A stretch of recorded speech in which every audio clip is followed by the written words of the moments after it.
नमस्कार, मैं हूं आपके साथ आयुषी नेगी और आप देख रहे हैं हमारा खास प्रोग्राम विश्लेषण। और आज बात उस निकाय चुनाव की जिसकी तारीख के ऐलान ने देश के सबसे बड़े सूबे का सियासी पारा चढ़ा दिया है, क्योंकि लंबे इंतजार के बाद आखिरकार राज्य निर्वाचन आयुक्त ने चुनाव की तारीख का ऐलान कर दिया है। यूपी में 2 चरणों में निकाय चुनाव होगा, जहां पहले चरण का चुनाव 4 मई को होगा तो वहीं दूसरे चरण का चुनाव 11 मई को होगा और 13 मई को नतीजे आएंगे। ये यूपी विधानसभा के बाद उत्तर प्रदेश का सबसे बड़ा चुनाव है, जिसकी तारीख के ऐलान ने हलचल बढ़ा दी है, क्योंकि सभी राजनीतिक दलों ने अपनी पूरी ताकत झोंक दी है।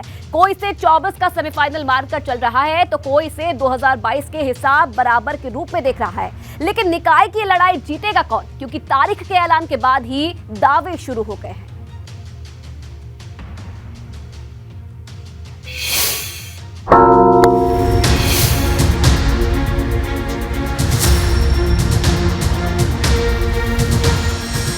निकाय चुनाव का ऐलान अब खुलकर होगा घमासान।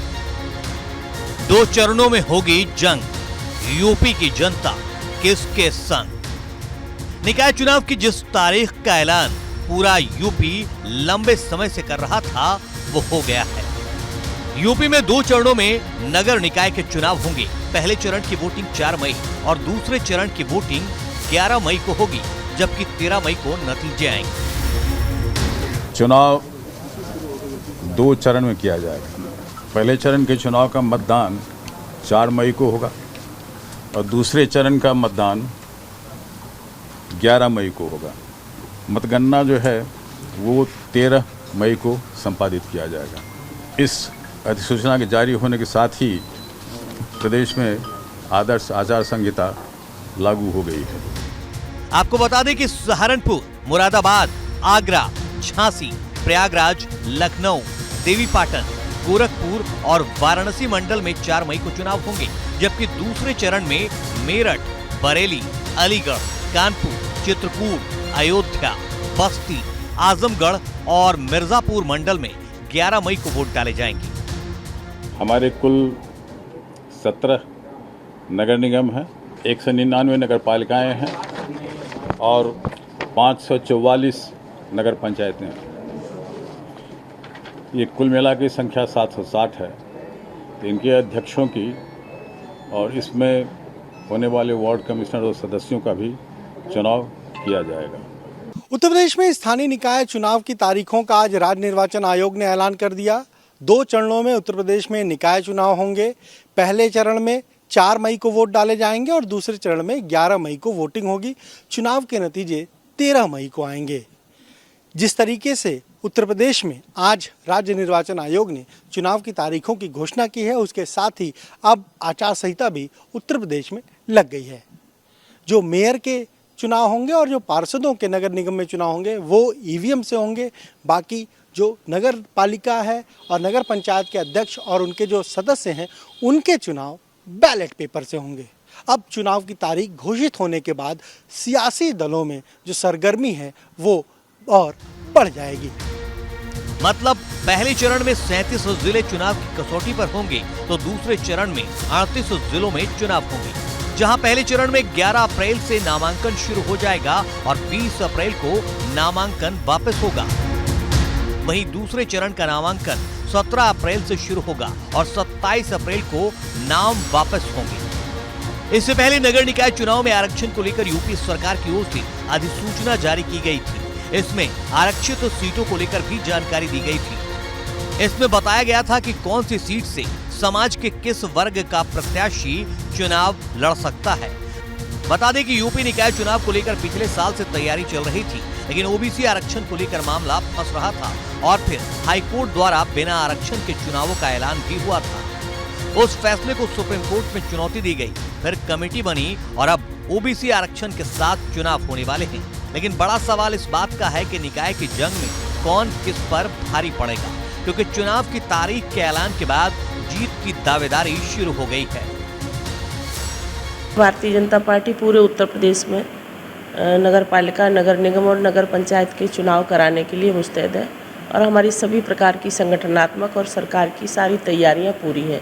हमने नगर क्षेत्र में बहुत अच्छे से काम किया है, शहरों का विकास किया है और पूरी उम्मीद है कि जनता भारतीय जनता पार्टी के सभी प्रत्याशियों को जिताकर उत्तर प्रदेश में जो हमारी नगर निगम में चुनाव है, नगर निकाय में, नगर पंचायतों में हमारे सभी प्रत्याशियों को विजयी बनाएगी, ऐसा पूरा मुझे विश्वास है। और वहीं लोगों में भी निकाय चुनाव को लेकर गजब की दिलचस्पी है, क्योंकि ये क्षेत्रीय चुनाव है जिसमें स्वास्थ्य, सड़क, पानी, बिजली जैसे हर छोटे बड़े मुद्दों की चर्चा होती है।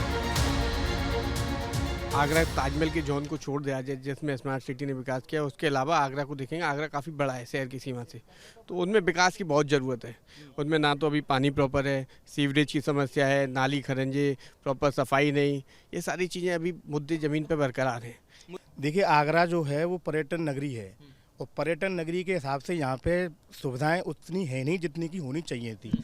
धरातल पे कोई काम नहीं पहुँचा है। एयरपोर्ट हमारा बनना था और आगरा की जनता की बहुत बड़ी मांग है यहाँ पे एयरपोर्ट हो, क्योंकि यहाँ से दिल्ली जाना है, लखनऊ जाना है या कोई और फ्लाइट पकड़नी है, तो पर काफ़ी प्रयासों के बावजूद भी एयरपोर्ट यहाँ पर जरूर होना है। अब सबकी नजर इस बात पर टिकी है कि इस बार शहर का किंग कौन बनेगा, क्योंकि बीते 2 चुनाव से नगर निगम में भाजपा का एक छात्र राज रहा है। सपा का खाता तक नहीं खुला है। ऐसे में सवाल बड़ा है, क्या निकाय की इस लड़ाई में समाजवादी पार्टी भाजपा को टक्कर दे पाएगी या फिर भाजपा की लहर में हवा हो जाएगी। Bureau report, ABP Ganga. तो नगर निकाय चुनाव के इंतजार खत्म हो गया है और 2 चरणों में यूपी नगर निकाय चुनाव कराए जाएंगे। सबसे पहले चरण में 4 मई को जो चुनाव है वो करवाए जाएंगे। कौन कौन से मंडल इसमें शामिल हैं, आपको जानकारी दे देते हैं, ग्राफिक्स के जरिए समझाते हैं। सबसे पहले नाम इसमें है सहारनपुर का, जिसे इस बार शामिल किया गया है नगर निगम में। उसके बाद नाम आता है मुरादाबाद का, और मुरादाबाद के बाद आगरा और झांसी, साथ ही साथ प्रयागराज, लखनऊ, देवीपाटन, गोरखपुर और वाराणसी। ये वो 9 मंडल है जहां पर पहले चरण में जो मतदान है वो होंगे, यानी कि 4 मई को इन 9 मंडलों में जो चुनाव है वो करवाए जाएंगे, मतदान करवाए जाएंगे। और इसके बाद 11 मई को अगर बात करें तो 11 मई को दूसरे चरण का रण होना है, जिसमें कौन कौन से नाम है वो भी आपको बता देते हैं। सबसे पहले नाम इसमें है मेरठ का। मेरठ के बाद बारी आती है बरेली की, और बरेली के बाद अलीगढ़, कानपुर, चित्रकूट, अयोध्या, बस्ती और आजमगढ़ और मिर्जापुर। ये वो नाम है जहां पर दूसरे चरण में मतदान होने हैं, यानी कि 9 मंडल में पहले चरण को और 9 मंडल में दूसरे चरण में मतदान होते हैं। इसके बाद 4 मई को पहले चरण का चुनाव होना है। तो पहले चरण में कितने जिले शामिल हैं ये भी आपको बता दें। सबसे पहले 37 जिले इसमें शामिल है। इसी के साथ साथ 10 नगर निगम इसमें शामिल है जिसमें पहले चरण में चुनाव होना है, और 129 नगर पालिका इसमें शामिल है जहां पर पहले चरण यानी कि 4 मई को मतदान होंगे। 289 नगर पंचायत है जहां पर पहले चरण यानी कि 4 मई को मतदान होंगे, और इसके बाद 11 मई यानी कि दूसरे चरण की अगर बात की जाए तो दूसरे चरण में 28 जिले शामिल हैं जिसमें वोटिंग होनी है।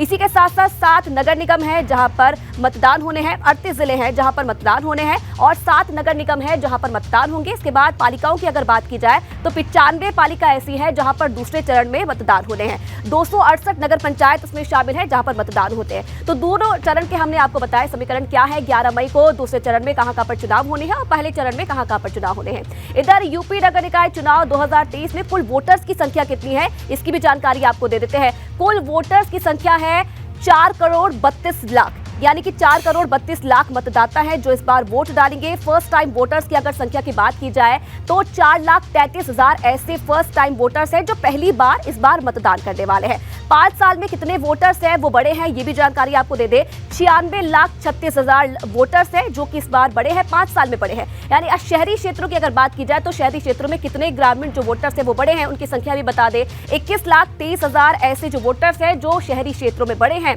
तो ये पूरा जो आंकड़ा था वो हम आपको बता रहे हैं। और इसी के साथ साथ देखिए 17 नगर निगम में कितनी सीट पर आरक्षण है इसकी भी जानकारी आपको दे देते हैं। सबसे पहले जो अनारक्षित सीट है कितनी है वो आपको बता दें। 8 सीटें ऐसी है जो अनारक्षित सीट है। महिलाओं की आरक्षित सीट की अगर बात की जाए तो 3 इसमें शामिल हैं। ओबीसी के लिए आरक्षित जो सीट है उसकी संख्या 4 है, जिसमें एससी की संख्या 1 है, जिसमें पुरुष 1 है, और एससी महिला की अगर बात की जाए सीट की तो वो भी 1 है। तो ये पूरा जो आंकड़ा है वो आपको बताएं। इसके बाद अगर बात की जाए 199 नगर पालिका का आरक्षण कितना है, जिसमें अनारक्षित सीट की 89 सीट ऐसी हैं जो शामिल हैं। महिलाओं के लिए आरक्षित सीट की अगर बात की जाए तो 40 इसकी संख्या रखी गई है। इधर ओबीसी के लिए आरक्षित सीट की अगर बात की जाए तो 53 सीट ओबीसी के लिए आरक्षित रखी गई है।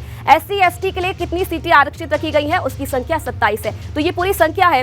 इसके बाद अगर बात की जाए 545 नगर पालिका का आरक्षण कितना है, सबसे पहले बात होगी अनारक्षित सीट की, जिसकी संख्या 219 है। महिलाओं के लिए कितनी आरक्षित सीट रखी गई है, जिसकी संख्या है 106, और OBC के लिए 145 जो सीट है वो आरक्षित कर रखी है। SC ST की अगर बात की जाए तो 74 ऐसी सीट है जो SC ST के लिए आरक्षित रखी गई है। तो 545 नगर पालिका का आरक्षण ये आपको हमने समझाया। अब देखिए, निकाय का जो ये चुनाव है ये लिटमस टेस्ट की तरह है, जिसमें कौन बेस्ट साबित होगा इसका पता 13 मई को चलेगा। लेकिन चुनाव से पहले जिस तरह से राजनीतिक दल अपनी अपनी जीत के दावे कर रहे हैं, भाजपा सपा की जगह बसपा को अपना प्रतिद्वंदी मान रही है, क्योंकि नगर निगम में सपा पिछली बार अपना खाता भी नहीं खोल पाई थी और अब इसी को रिकॉर्ड लेकर भाजपा ने सपा के सामने एक लक्ष्मण रेखा खींच दी है। लेकिन बड़ा सवाल इस बात का है कि क्या भाजपा निकाय की लड़ाई को इतनी आसानी से जीत जाएगी, क्योंकि भले ही नगर निगम की लड़ाई में भाजपा का रिकॉर्ड अच्छा हो, लेकिन नगर पालिका और नगर पंचायत में पिछली बार सपा ने भाजपा को कड़ी टक्कर दी थी।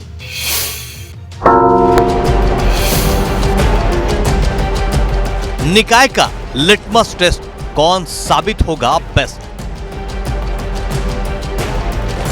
भाजपा की ट्रिपल इंजन वाली हुंकार शहर में बनेगी किसकी सरकार? जहां पूरे देश की नजर 2024 की चुनावी जंग पर है, वहीं उत्तर प्रदेश की नजर निकाय चुनाव के रण पर है, क्योंकि यूपी में ऊंट किस करवट बैठेगा इसका बहुत कुछ निकाय चुनाव पर टिका है, क्योंकि जो भी निकाय चुनाव में बाजी मारेगा उसका पलड़ा यूपी में भारी हो जाएगा।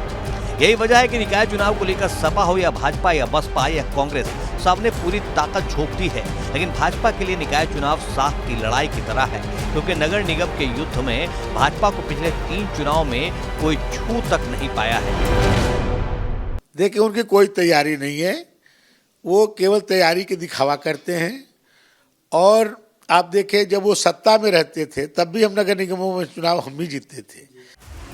अपने इसी पुराने रिकॉर्ड के दम पर भाजपा न सिर्फ निकाय चुनाव में जीत की हुंकार भर रही है, बल्कि नगर निगम से लेकर नगर पालिका और नगर पंचायत की सभी सीटों पर कमल खिलाने का दम भर रही है। पिछली चुनाव में भी 16 नगर निगम में से 14 नगर निगम हम जीते थे। इस बार एक नगर निगम बढ़ा है, शाहजहांपुर 17 हो गया है और 17 के 17 हम जीतेंगे। और नगर पालिकाओं में भी 200 में से 160 नगर पालिकाओं में भारतीय जनता पार्टी चुनाव जीती थी। और ये सही है कि नगर पंचायतों में हम लोग चुनाव थोड़ा सब जगह सिंबल नहीं देते थे। इस बार हम सब जगह सिंबल दे करके नगर पंचायतों में भी 100% चुनाव हम जीतेंगे। हमारे भारतीय जनता पार्टी के सभी प्रत्याशी प्रचंड बहुमत से जीते। हम कार्यकर्ताओं से बात किए हैं और शीघ्र ही हम चुनाव मैदान में जैसे ही चुनाव डिक्लेयर होगा, एक एक घर जाकर के भारतीय जनता पार्टी की नीति रीतियों को, आदरणीय मोदी जी की बातों को, आदरणीय योगी जी की बातों को जन जन तक पहुंचाएंगे और लोकसभा और स्थानीय निकाय चुनाव में, दोनों चुनाव में प्रचंड बहुमत से जीतेंगे। लेकिन साथ ही साथ भाजपा सपा की तैयारी पर भी बराबर नजर बनाए हुए है। वो सपा की हर एक चाल, हर एक दांव को ध्यान में रखते हुए अपनी रणनीति बना रही है। अपने विषयों को लेकर लगातार जनता के संपर्क में रहते हैं। हम अपनी बात, अपनी सरकार का रिपोर्ट कार्ड जनता के बीच में रखते हैं। लगातार हम जो काम हम लोगों ने किए हैं, वो काम हमें, जो हमारी सरकारों ने किए, उन्हें जनता को बताने का तो अधिकार हमारा ही है। तो लगातार, ये चुनाव की दृष्टि से नहीं, लगातार जनता से संपर्क, संवाद और जो काम हम लोगों ने किए हैं, हम अपने रिपोर्ट कार्ड के साथ लगातार समाज के बीच में हैं। लेकिन बड़ा सवाल इस बात का है कि क्या भाजपा निकाय की लड़ाई को इतनी आसानी से जीत जाएगी? क्योंकि भले ही नगर निगम की लड़ाई में भाजपा का रिकॉर्ड अच्छा हो, लेकिन नगर पालिका और नगर पंचायत में पिछली बार सपा ने भाजपा को कड़ी टक्कर दी थी और ये बात कहीं ना कहीं भाजपा के जहन में होगी। Bureau report, ABP Ganga. तो लेकिन जहां जोर आजमाइश हो रही है, वहीं निकाय चुनाव के जरिए 24 की भी तैयारी हो रही है। और अखिलेश यादव को लेकर डिप्टी सीएम केशव प्रसाद मौर्य ने ऐसी बात कह दी है जिससे यूपी का सियासी पारा चढ़ गया है। केशव प्रसाद मौर्य ने अखिलेश की दलित पॉलिटिक्स पर निशाना साधते हुए 2050 तक नो वैकेंसी की बात कह दी है। अब सवाल इस बात का है कि क्या अखिलेश निकाय चुनाव में केशव के इस हमले का जवाब दे पाएंगे? समाजवादी पार्टी के लोग न दलित प्रेमी हैं, न पिछड़ा प्रेमी हैं, न अगड़ा प्रेमी हैं।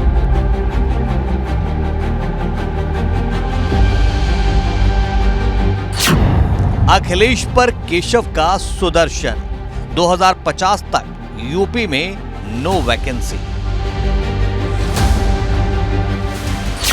सपा के दलित दांव पर भाजपा का हमला, क्या अखिलेश ले पाएंगे बदला?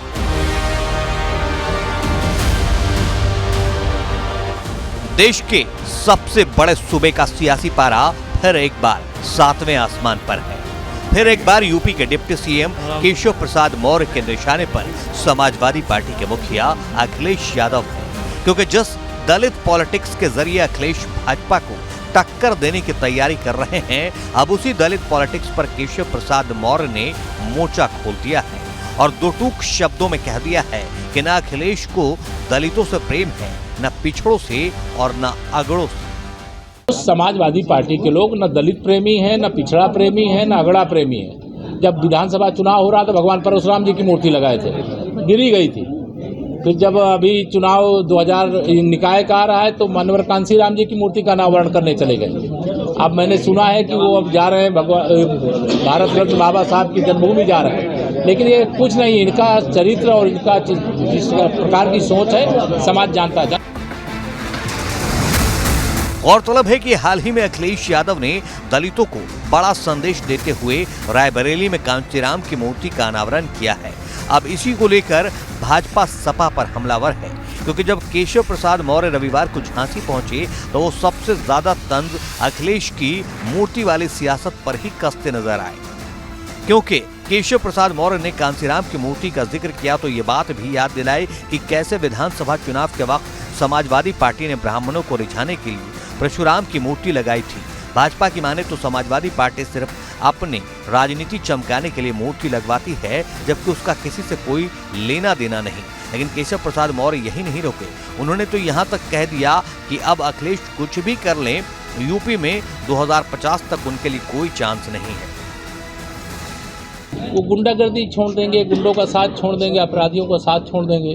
उनकी छवि शायद 10, 20, 25 साल में सुधार हो जाए, लेकिन यह जरूर मैं आपको बता दे रहा हूं कि यह जो शताब्दी, जो आजाद स्वतंत्रता के शताब्दी वर्ष कब मनाएंगे हम लोग? 2047 में। और 2047 तक न पीएम की वैकेंसी है, न सीएम की वैकेंसी है। उत्तर प्रदेश के उप मुख्यमंत्री केशव प्रसाद मौर्य और समाजवादी पार्टी के अध्यक्ष अखिलेश यादव के बीच जुबानी जंग लगातार देखने को मिल रही है। कभी अखिलेश यादव केशव प्रसाद मौर्य पर कोई टिप्पणी करते हैं तो केशव प्रसाद मौर्य उसका जवाब देते हैं। अब एक बार फिर जब निकाय चुनाव की तैयारियों में बीजेपी जोर शोर से जुटी है, तब उप मुख्यमंत्री केशव प्रसाद मौर्य ने ये कहा है कि अखिलेश यादव के लिए अभी फिलहाल कोई वैकेंसी यूपी में नहीं है। साल 2050 तक समाजवादी पार्टी के जो मुखिया हैं अखिलेश यादव, उनके लिए यूपी में कोई वैकेंसी नहीं है, क्योंकि तब तक बीजेपी ही लोगों की पसंद रहेगी। अखिलेश यादव पर जहां केशव प्रसाद मौर्य हमलावर हैं, वहीं डिप्टी सीएम ब्रजेश पाठक से लेकर आबकारी मंत्री नितिन अग्रवाल ने भी मोर्चा खोल दिया है, जिनकी माने तो सपा सिर्फ एक जाति विशेष और क्षेत्र विशेष के लिए काम करती है। मैं तो कहूँगा जो पिछड़ों की बात करते हैं समाजवादी पार्टी के लोग, जरा वो ये बताएं कि जब उनकी सरकार थी तो किस पिछड़े को सरकारी नौकरी उन्होंने दी, किस पिछड़े समाज को उन्होंने आगे बढ़ाया। केवल एक जाति वर्ग, कुछ ही जाति वर्गों को लेते हुए वो समाजवादी पार्टी ने उत्तर प्रदेश में शासन करने का काम किया था। समाजवादी पार्टी का हाल आप अच्छी तरह जानते हैं। पूरी तरह से गुंडे, माफिया, मवालियों को पुष्पित पल्लवित करने वाली पार्टी रही है। जनता ने उन्हें सबक सिखा दिया है। जनता सपा को कभी स्वीकार नहीं करेगी। लेकिन बड़ा सवाल ये है कि क्या अखिलेश की दलित वाली लाइन से भाजपा के खेमे में टेंशन है, क्योंकि ये पूरी लड़ाई उस 21% वोट की है जिसने 2022 के विधानसभा चुनाव में भाजपा का साथ दिया। और अब भाजपा को लगता है कि अगर दलित वोट उससे खिसक गया तो 24 में उसका मिशन 80 खतरे में पड़ सकता है। उधर अखिलेश यादव की नजर 50% वोट तक पहुंचने पर है, क्योंकि अगर सपा को भाजपा से टक्कर लेनी है तो उसे अपने वोट को 32% से बढ़ाकर 50% तक लाना होगा। लेकिन केशव प्रसाद मौर्य ने 2050 तक नो वैकेंसी वाला बयान देकर अखिलेश के सामने बड़ी लकीर खींच दी है और अब सबकी नजर अखिलेश यादव पर टिकी है कि वो केशव का क्या जवाब देते हैं। Bureau report, ABP Ganga. तो यूपी में निकाय चुनाव की तारीखों की घोषणा के बाद वाराणसी की जनता का क्या कुछ कहना है, इसे लेकर लोगों से बात की हमारे संवाददाता नवीन पांडे ने। नगर निकाय चुनाव के तारीखों का ऐलान हो गया है, जिस पर बात करने के लिए हमारे साथ काशी की जनता भी और नेता भी मौजूद हैं। सबसे पहले नेता से बात करते हैं। सुजीत टीका जी हैं, बीजेपी से है। किस तरह की तैयारी बीजेपी में है निकाय चुनाव को लेकर? भारतीय जनता पार्टी तो 24 घंटे चुनाव के मूड में रहती है और 365 दिन चुनाव के मूड में रहती है। चुनाव चाहे जब घोषणा होती है, भारतीय जनता पार्टी 90% सीटें पूरे प्रदेश में नगर निगम, नगर पालिका, नगर टाउन एरिया जीत कर आएगी। भारतीय जनता पार्टी ने जिस प्रकार से 2014, 17, 19 में अपना रिकॉर्ड कायम किया, उस रिकॉर्ड को जनता के आशीर्वाद के बदौलत हम कायम रखेंगे। देखिए, इसका हम लोग इंतज़ार जो कर रहे थे वो आ गया, वक्त समय आ गया है। मगर बीजेपी की यहाँ पे मेयर 25 साल से हैं, मगर आप वरुणा पार जोन में जब जाएंगे, जलालीपुरा, मदनपुरा या और मोहल्लों में, तो कोई विकास कार्य नहीं हुआ है। ना यहाँ का मेयर कहीं नज़र आता है, ना यहाँ के सभासद कहीं नज़र आते हैं। और जब काम की बात होती है तो वो कहते हैं कि विकास बहुत हो रहा है। विकास हो रहा है, वरुणा पार में विकास हो रहा है, मगर आप शहर के अंदर जब जाएंगे तो आपको विकास कहीं नहीं मिलेगा। हम सारे नौजवान अब छात्र संघ छोड़ के निकाय चुनाव में आ गए हैं, तो हम लोग बहुत एक्साइटेड थे कि चुनाव का डेट कब आए और हम लोग मजबूती से अपने भाइयों को, अपने नौजवानों का सहयोग करें और अपने क्षेत्र के एक मजबूत पार्षद को चुने, नौजवान को चुने और क्षेत्र का और विकास करें। और चूँकि देखिए, हम लोग का बार बार नौजवान शब्द लाने का बस मात्र इतना ही मतलब है कि नौजवान के पास एनर्जी होती है और वो विधानसभा से लेकर, लोकसभा से लेकर और सदन तक दौड़ने का काम करता है। और नगर निगम जाएगा, सर्किट हाउस जाएगा, जहां भी आवश्यकता पड़ेगी नौजवान दौड़ेगा और अपने क्षेत्र का नियमित विकास कराएगा। तो विकास पर बातें होंगी, विकास पर चुनाव होंगे, जिसका इंतजार जो था काशी के लोगों को, अब इंतजार की घड़ी खत्म हो गई है। 4 तारीख को वाराणसी में वोट डाले जाएंगे, जिसका इंतजार काशी की जनता को बहुत पहले से था, लिहाजा अब इंतजार दूर हुआ है। लोग विकास के मुद्दे पर इस बार वोटिंग करते हुए नजर आएंगे। कैमरामैन विशेष के साथ नवीन पांडे, एबीपी गंगा, वाराणसी। और इसी रिपोर्ट के साथ विश्लेषण में आज के लिए बस इतना ही।